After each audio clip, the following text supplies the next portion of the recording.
Sarah Beeny is one of Britain's best-loved property presenters, having been on our screens since 2001. Well, life dramatically changed for Sarah earlier this year after discovering a lump in her breast. Soon after she was diagnosed with breast cancer, 40 years after her mum died of the disease, she's here to tell us more. Please welcome Sarah Beeny.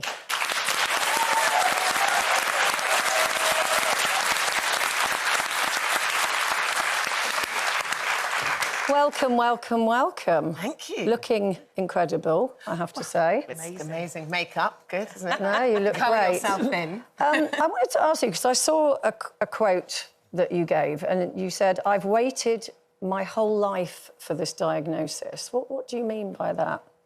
Well, I suppose, well, probably since I was 10. So I'm 50 now, so my mum died when I was 10.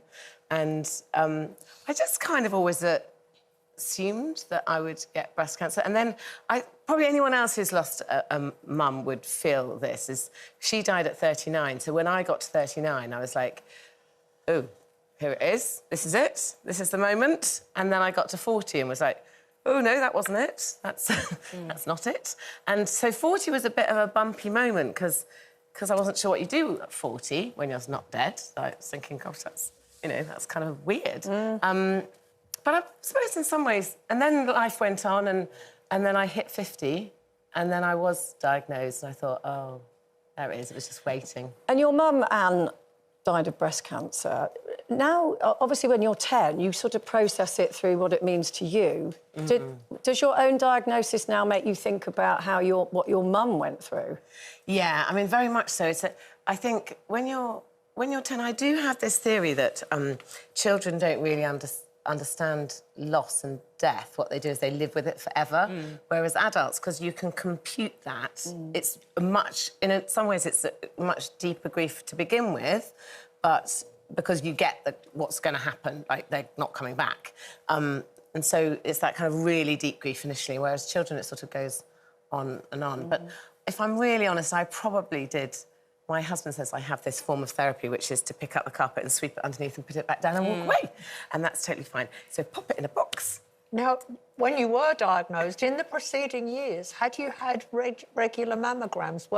When you said it, the diagnosis hadn't come along, were you doing regular checkups? Yeah, absolutely. And actually, I kind of managed to get myself on all sorts of schemes, which were sort of hereditary schemes. So even from kind of in my 20s, I'd managed to somehow wheedle my way into having really regular checks. And then at the point where that stopped happening, for one reason or other, they shut the schemes. Then I was older and I just paid to go and get people to check it. Because you can just elect to pay for it. So it must have come out of the blue after all those years of feeling, I've cheated it. Yeah, pretty much. And actually, when I felt a lump, and here is a little bit of a...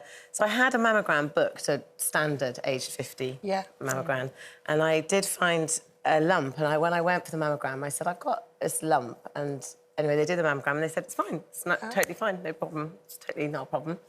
And then a few months later, it was still there, and I went back, and they checked this time a mammogram, then an ultrasound, then a biopsy, and they said, yes, it is.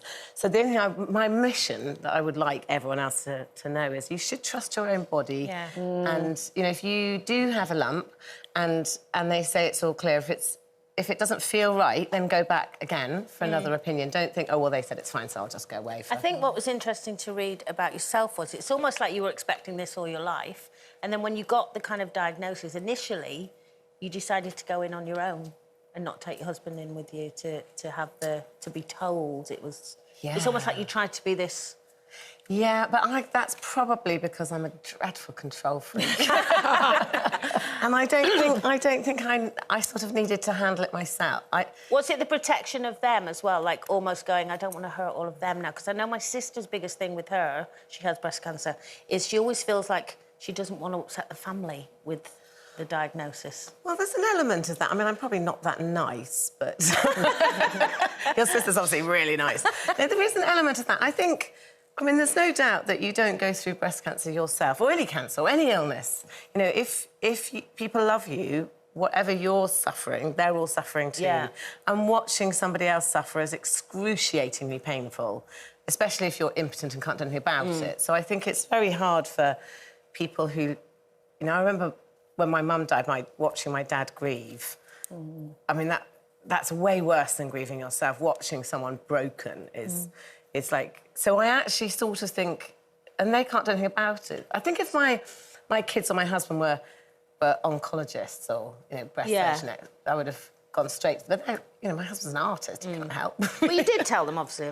I did tell them. Yeah. I did tell them. I just kind of needed to handle it in my own head a little bit. Yeah. Probably quite selfishly, actually. Sarah, sorry, speaking about heads, I went through breast cancer and one of the main things for me was my hair.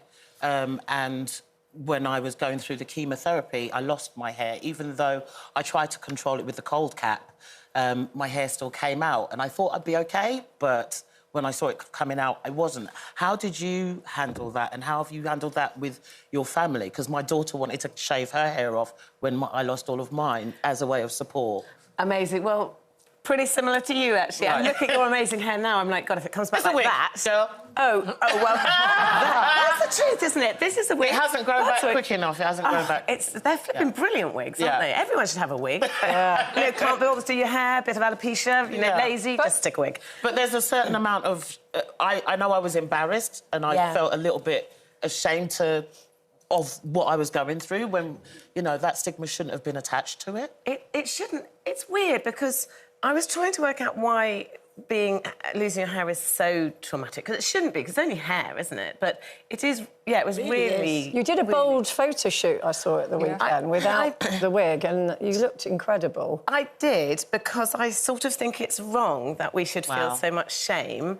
I'm not saying anyone else has to go out with a bald head, and I'm not judging anyone, but I thought, well, I've got this option to have a tannoy and talk about this, and I think if it helps one person who's at home thinking, oh, God, I just want to... I talked to this person and they were going through chemo in the chemo ward, and she said, I just wanted to just hide and hide under the duvet and not speak to anyone because when I went bald. And I thought, you shouldn't feel that. You shouldn't have to feel that. You should be able to go, I'm bald, I'm not bald. That's fine. And I suppose I kind of...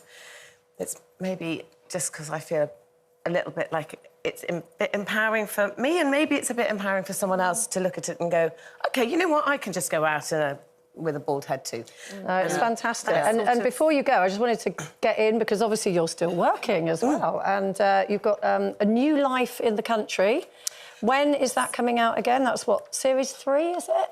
Yes, I've got series 3 of that. We filmed it just before my treatment, actually, so that comes out in the new year, which is really exciting. So that's more of the boys and Graham and me, and then at the same time, it's kind of good to keep busy, isn't it? So I'm doing a documentary about cancer and about my mother's diagnosis 40 years ago and how much treatment's moved on and how exciting it is now. Because, you know, when they say you've got breast cancer and you hear, what colour coffin would you like? That's not actually right, because it's moved on and it's amazing treatment now, isn't it? So, so you're going to be OK, is what I want to say. It's credible. Check and check. And it's so important. Thank you so much. It's so important for anyone going through the same thing to see you sitting here being this positive and looking this well. So thank you so much. We really appreciate it. All of you. Thank you. If you've been affected by anything that we've discussed or want more information, then head to our website.